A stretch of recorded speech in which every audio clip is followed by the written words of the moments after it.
Au cours de ces assises, le candidat du Tchad, le diplomate Moussa Faki Mahamat, a été élu, comme je l'annonçais en titre, avec brio au poste de président de la Commission de l'Union africaine. Mouna Sonouditi pour les temps forts de cette élection.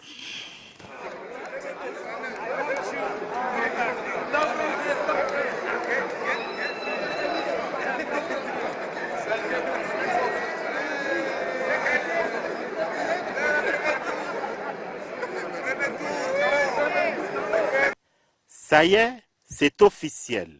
Crions notre joie.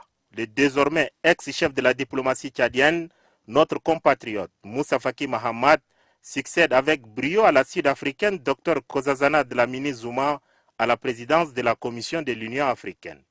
En lice parmi 5 candidats, à savoir Professeur Abdoulaye Bathily du Sénégal, Amina Mohamed du Kenya, Agapito Mbamouké de la Guinée équatoriale et Peloni Moité du Botswana, Moussa Faki Mahamat est élu au 7e et dernier tour du scrutin en battant la candidate kenyane Amina Mohamed par 39 voix. En l'espace d'une année, Idriss Déby Itno devient le premier président tchadien à diriger l'organisation continentale depuis sa création en 1963. Moussa Faki Mahamat est aussi le premier tchadien à occuper désormais le prestigieux poste de président de la Commission de l'Union africaine. Le Tchad brillera désormais de mille feux dans le concert des nations. L'aura et le charisme de son président Idriss Déby Itno vont crescendo. Hier, les soldats de la paix et de la liberté, partis du Tchad dans le septentrion malien, au Niger et au Nigeria, ont forcé l'admiration et attiré la sympathie de l'Afrique et du monde entier par leur haut fait d'armes.